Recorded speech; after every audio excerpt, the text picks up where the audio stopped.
Hello and welcome to TNPSC institute. இன்னைக்கு நம்ம TNPSC group 1 group 2 prelims target சீரீஸில் பார்க்கக்கூடிய டாபிக் பார்த்தோம் அப்படின்னா இந்தியாவுடைய 100வது Ramsar site. So Ramsar site அப்படிங்கிறது என்ன? ராம்சார் சைட் அப்படிங்கிறது வந்துட்டு ராம்சார் கன்வென்ஷன்லேருந்து வந்தது.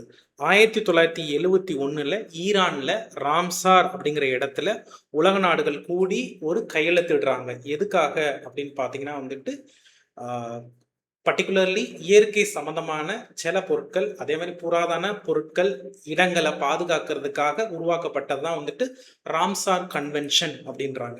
அந்த ராம்சார் கன்வென்ஷனில் 1971 அந்த கன்வென்ஷன் கூடியிருந்தாலும் இந்தியா சிக்னேட்டரியை எப்போ மாறுது அப்படின்னா February 1, 1982 தான் மாறுது. ஸோ அந்த ராம்சாருக்கு கீழே பார்த்தீங்க அப்படின்னா வந்துட்டு நம்ம வந்துட்டு வெட்லேண்ட்ஸை கன்சர்வ் பண்ணுறது தான் அந்த கன்வென்ஷனுடைய நோக்கமாக இருக்குது. அந்த அடிப்படையில் பார்த்தீங்கன்னா இந்தியாவில் இப்போ அந்த ராம்சார் கன்வென்ஷனில் வரக்கூடிய வெட்லேண்ட்ஸ் எண்ணிக்கை பார்த்தீங்க அப்படின்னா 100 நெருங்கி இருக்கு. அந்த 100வது தான் என்ன அப்படின்னா ஜெயபிரகாஷ் நாராயணன் பேர்ட் சாங்சுரி. இந்த ஜெயபிரகாஷ் நாராயணன் பேர்ட் சாங்சுரி அப்படிங்கிறது வந்துட்டு எங்கே அமைஞ்சிருக்குன்னா உத்தரப்பிரதேசத்தில் அமைஞ்சிருக்கக்கூடிய ஒரு 100வது ராம்சார் சைட் தான். இதை நம்ம எப்படியும் கூப்பிடுறோம் அப்படின்னு பார்த்தீங்கன்னா சுல்ஹா தால் அப்படின்னு கூப்பிடுறாங்க. சுல்ஹா தால்னு சொல்லிட்டு இந்த பர்டிகுலர் பேர்ட் சாங்சுரி வந்து 100வது இடத்துல இப்போதைக்கு இருக்கு. இதுக்கு முன்னாடி பார்த்தீங்கன்னா வந்துட்டு ஜெய்ப்பூர், உதய்பூர் அப்படிங்கிற 2 ராம்சார் வெட்லேண்ட் சிட்டிஸ் தான் வந்து இந்தியாவுடைய ஃபர்ஸ்ட் ராம்சார் சிட்டிஸ் அப்படிங்கிறது பார்த்தீங்கன்னா ஜெய்ப்பூர், உதய்பூர். உங்களுக்கு இந்த செக்ஷன்ல வந்துட்டு கொஷின் எப்படி கேட்கலாம் அப்படின்னு பார்த்தீங்கன்னா ராம்சார் சைட்டு கொடுக்கலாம், ஸ்டேட் கொடுத்து மேட்ச் தி ஃபாலோயிங்ல கேட்கலாம். அதனால ரொம்ப முக்கியமாக இருக்கக்கூடிய ராம்சார் சைட்ஸ் அதோட ஸ்டேட் அப்படிங்கிறத பார்க்க போகிறோம். இந்த வரிசையில் நம்ம இந்த செஷன்ல வந்துட்டு தமிழ்நாடு, கேரளா, கர்நாடகா, ஆந்திரா இந்த 4 ஸ்டேட் அப்படிங்கிறத நம்ம பார்க்க போகிறோம். இப்போ தமிழ்நாட்டில் பாருங்க, Pallikaranai mass reserve forest, Pallikaranai தமிழ்நாட்டில் தான் இருக்கு. பிச்சாவரம் மாங்குரோவ் ஃபாரஸ்ட் அப்படிங்கிறது தமிழ்நாடு. இதை தாண்டி gulf of Mannar marine bio reserve அப்படிங்கிறது பார்த்தீங்கன்னா தமிழ்நாட்டில் தான் இருக்கு.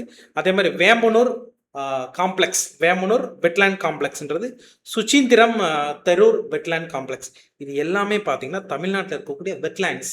இதை தாண்டி இங்கே இருக்கக்கூடிய பேர்ட் சாங்சுரி அப்படிங்கிறது பார்த்தீங்கன்னா கரிக்கிளி, பாயிண்ட் கேலிமர், கூத்தன்குளம், வெள்ளோடு, வேடந்தாங்கல், சித்திரங்குடி, வடுவூர், இதெல்லாமே காதில் கேட்டுக்கோங்க. வடுவூர், கஞ்சிரங்குளம், அதே மாதிரி பார்த்தீங்கன்னா உதய மார்த்தாண்டபுரம், இது எல்லாமே பார்த்தீங்கன்னா தமிழ்நாட்டில் இருக்கக்கூடிய வெட்லேண்ட்ஸ்.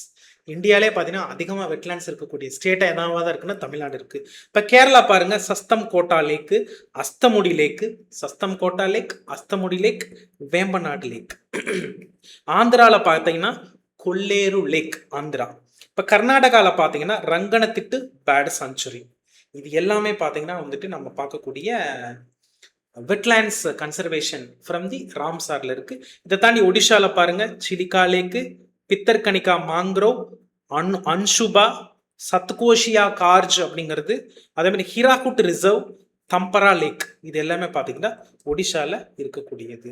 மற்றது எல்லாத்தையுமே நம்ம வந்துட்டு இன்னொரு வெட்லேண்ட் பார்க்குறப்போ அது எல்லாத்தையுமே பார்க்கலாம். நன்றி, வணக்கம்.